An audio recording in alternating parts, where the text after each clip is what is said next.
CJ Flyer back with the fire, another YouTube video. So the Dallas Mavericks, we've been talking about them a lot on this channel. We've had a lot of videos surrounding them, discussion in different game modes, talking about how bad the coaching is, how this team was on a 7-game win streak to start the month of February and then completely fell off after the All-Star break. And what changed between the beginning of February and the end of February? Well, let me tell you, it was the rotations. It was the lineups being put in. We had the guys that we traded for. We had Gafford and PJ Washington not getting the same playing time. Derrick Jones Jr. not getting the same playing time that they were getting at the beginning of February. And instead, we have Tim Hardaway Jr. going out there, building brick houses. We've got Maxi Kleber running at the 5. The Mavs went from the #1 defense in the NBA to the last place defense in the NBA. So here we are. I'm recording this before the game on March 7th against the Miami Heat.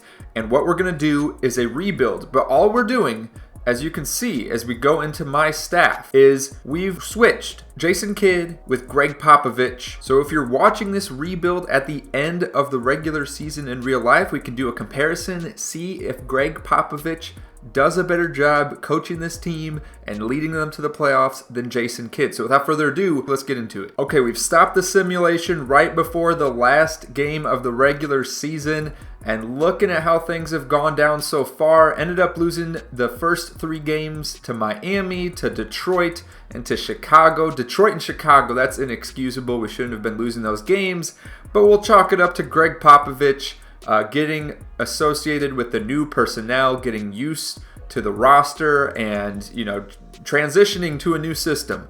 So then you can see from there on out, there was a win against the Warriors, a win against the Thunder, lost to the defending champion Denver Nuggets, beat the Spurs, beat the Jazz again. I mean, after that, got a lot of good quality wins, ended up beating the Warriors again, beat the Kings, beat the Miami Heat in the last week, and of course we have this last game of the regular season. We'll go ahead and simulate that. It ends up being a loss by 3 points. Jokic wins the MVP, Wembanyama the Rookie of the Year, Westbrook the 6th Man of the Year, Wemby Defensive Player of the Year, Most Improved, Jalen Johnson. We don't care about all of this other stuff. We got Luka getting on the All-NBA first team as is expected. And I don't know why the simulation is putting Luka as all-defense the first team, but he's there. He's there. We'll accept it. We got Derek Lively getting on the all-rookie second team. And let's see what rotations were being run in those last few weeks. Okay, I've set up this chart here such that on the x-axis along the bottom, you can see it's minutes played per game for the last 20 games of the regular season. And over on the y-axis, it's minutes played per game for the entire season. And right off the bat, you can see Maxi Kleber, who has played 21 minutes per game for the entire regular season. Popovich only had him playing 3 minutes per game for the remaining 20 games. If we go ahead and look at some of these other players, Jaden Hardy not getting any playing time. I don't agree with that, but we'll let Popovich do his thing. Markieff Morris not getting any playing time. Omax not getting any playing time. Greg Brown not getting any playing time. Let's look at some of these other players. Dwight Powell got 2 less minutes than he did for the entire season when comparing the last 20 games to the rest of the season. We got Derrick Jones Jr., who was averaging 21 minutes per game for the entire season. Only averaged 15 for the last 20 games. Kind of surprised again, but okay. Dante Exum averaged 3 minutes more in the last 20 games versus the average for the entire season. Derek Lively, roughly 24 minutes per game, which he's been getting a lot less recently. Jason Kidd, looking at you, not sure why. Josh Green ended up getting a few less minutes per game. Tim Hardaway Jr., his minutes dropped off to where he's playing less than 1/2 of basketball in the last 20 games of the season. Thank you, Gregg Popovich. Daniel Gafford getting at least 25 minutes per game as he should be. Jason Kidd, I'm looking at you again. PJ Washington averaging roughly the same number of minutes. And then, of course, we have Kyrie and Luka their averages didn't change a whole lot either. So it looks like Popovich went in. He said, Hardaway Jr., you need less minutes. Gafford, we need to make sure you're getting your minutes. Lively, we need to make sure you're getting your minutes. Derrick Jones Jr. Got way less playing time, surprisingly. Dwight Powell got less playing time. Maxey just fell off a cliff as far as playing time is concerned. Jaden Hardy didn't play at all, which again, I'm kind of surprised, but it is what it is. So we'll go ahead, leave this menu, and we'll check the overall season stats here. Luka finishes averaging 34.5 points per game. We got Tim Hardaway Jr. with 16. Let's look at his recent games. He's a hot topic on this Mavs team because he's been so bad. But let's go ahead and take a look at these last few games with Popovich in charge. He's definitely still had some bad ones. He's got that 1 of 7 game versus Houston. What day is that? That is April 7th. He also has 4 of 13 shooting against Golden State on April the 5th. Other than that, he actually had some solid games here, not too shabby. What else do we have going on? This is going back into March. Again, if we go all the way back, there's his last 2 games in real life, just absolutely atrocious. So this is where the simulation starts. It's March 7th against Miami. 1 of 8, 2 of 8. So since then, he's shot the ball pretty well. So let's chalk it up to Gregg Popovich's good coaching.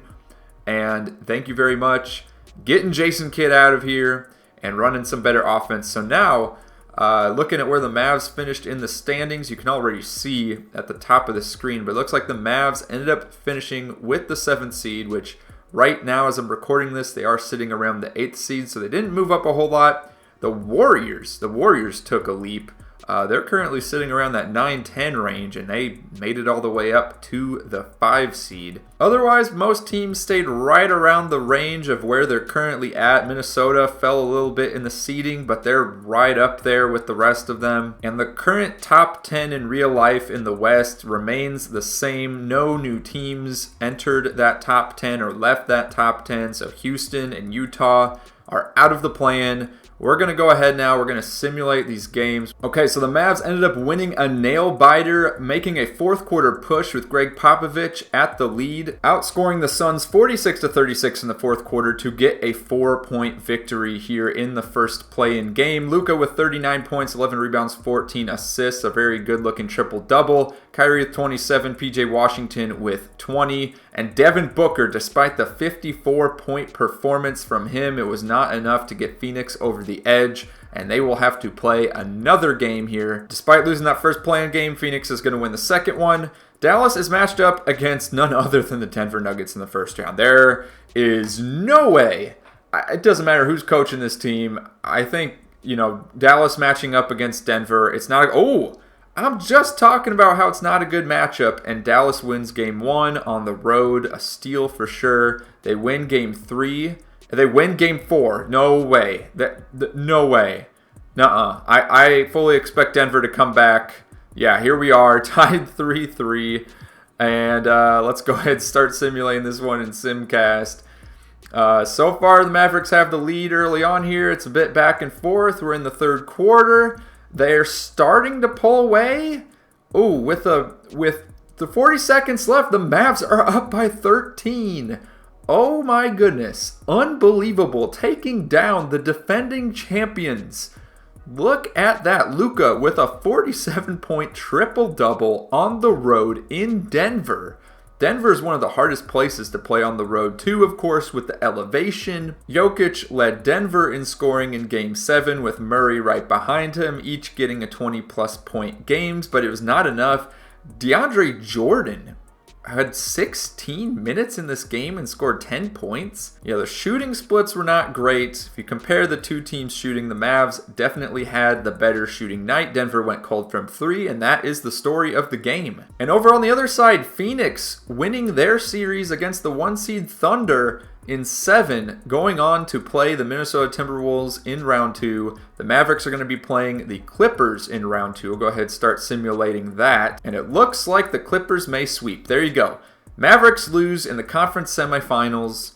And we'll go ahead and finish simulating the rest of the playoffs here. It looks like the Clippers are going to move on to the NBA Finals against none other than the Cleveland Cavaliers. and the Clippers will end up winning this one in 7 games. So Gregg Popovich was able to lead the Mavs out of the play-in and into the conference semifinals, where they ended up getting swept by the Los Angeles Clippers. And despite some really good performances from Luka, including this in Game 4, this 33-point triple-double, and Kyrie with 28, it's not enough. Will Jason Kidd do a better job to close out the 2024 NBA season in real life? We'll just have to wait and see.